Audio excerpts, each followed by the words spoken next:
Hi Gemini, Happy New Year and welcome to your 2016 forecast. This can be a really big year for you, and it doesn't mean that everything will work out, but just because it doesn't work out doesn't mean it's a big flop. There's tremendous power for you for spiritual growth and development. And this energy about success for you, that's going to be your foundation, is understanding your subconscious mind, your unconscious, which is really, it's unconscious. How do you understand it? You understand it through wisdom that comes from places that are not normally accessible. So the subconscious, you can go through, it's okay, let me remember, do some self-hypnosis, regress yourself back to an early time in childhood, understand things. But there's another part about knowing things that you never knew that you didn't know. That energy's all of this is being activated. And it's with the Mercury retrogrades. And that's how the new year begins. Before I forget, please subscribe to the channel because you'll never find me again the way Google has me on the bottom of the list. Thanks. So the year begins, all the planets moving direct, and then on the 4th of January, Mercury goes retrograde in Capricorn. So Mercury going retrograde in Capricorn, and it's not about, Mercury's your ruling planet. It's going to go retrograde 4 times this year instead of the usual 3 times, all in earth signs, and you're an air sign. So this is why, the way it's connected to your chart is why I'm saying there's a lot of spiritual growth and growth about understanding your subconscious. There's other reasons too. But with the Mercury going retrograde on the 4th of the year, it's not about not starting something new, but it can be about starting something new that you'll want to go back to, or that you wouldn't want to do every day of the next year. You wouldn't want to fast every day of the next year, right? Unless you're a breatharian. So there could be several things that are very appropriate to start under this Mercury retrograde that begins the year, especially because 3 days later we have Jupiter going retrograde. And when a planet goes retrograde or direct, it's what's called stationed. It's at its most powerful beam of that energy beaming down onto the planet. So it has strength then. And Jupiter is about expansion. There are a couple of times this year that are very strong with this Jupiter energy for you.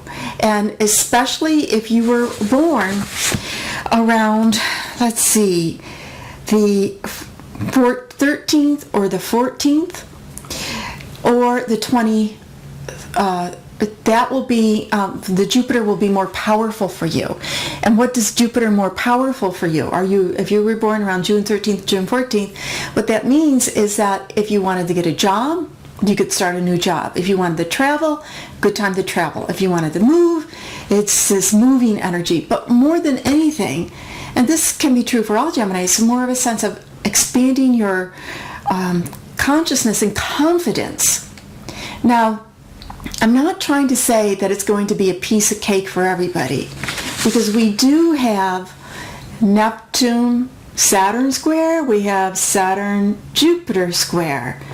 And this energy, what it means is that there can be some confusion about manifesting your dreams, or some conflict between what you're thinking about and what you're able to do. This will be more true for you if you were born the 3rd, the 4th, or the 5th.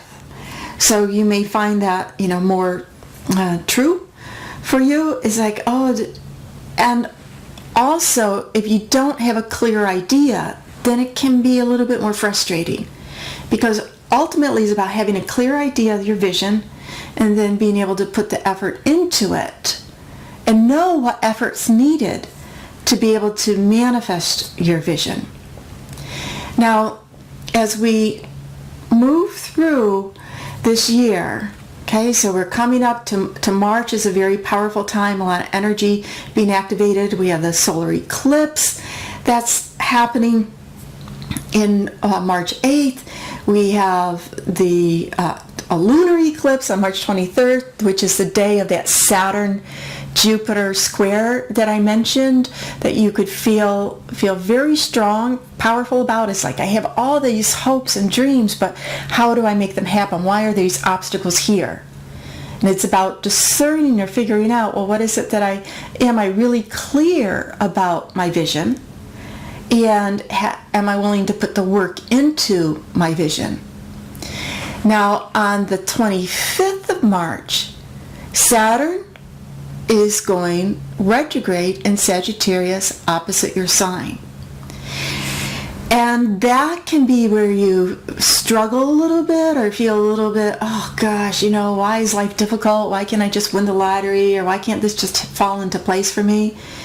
But it also symbolizes that there may be something else to learn, something else to know, in order for you to manifest the dreams that you have. And if you were born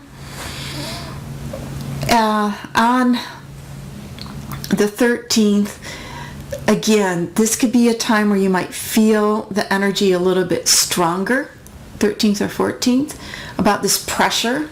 I have internal pressure, is wanting to overcome obstacles, or that obstacles could be there in your way and you're figuring out what to do. Now, some of these obstacles, because it's an opposite your sign, may come from other people.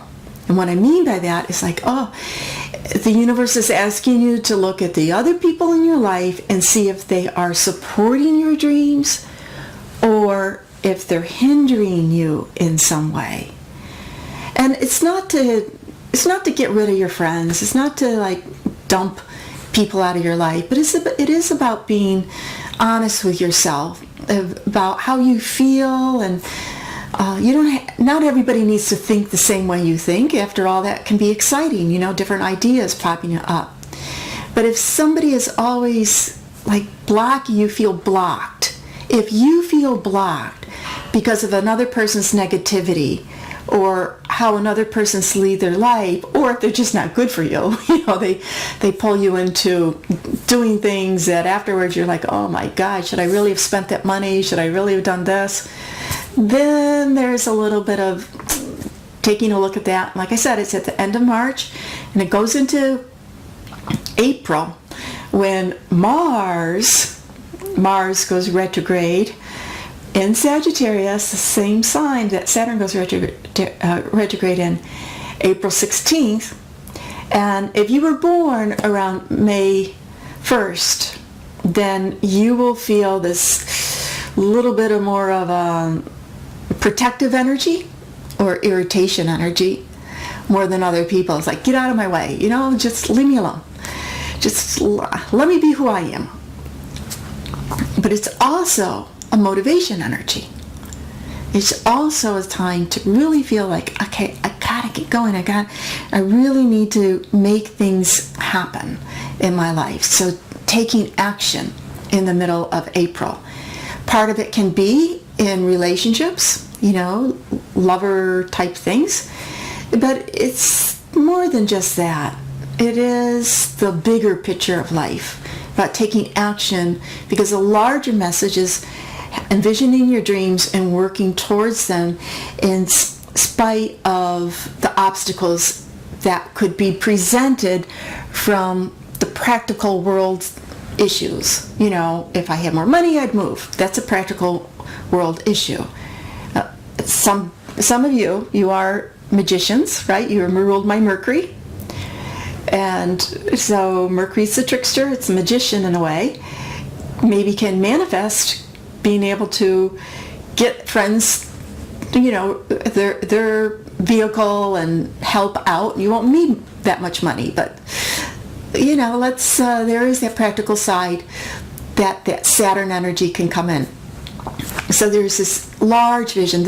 The months that will be most significant for you because you are Mercury ruled, will be that January month, then again end of April, May, and that's a time just to go over, really develop the spiritual groundedness.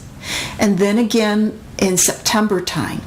And that can be a time where you really feel that you're beginning to push forward and make things happen and start to deliver.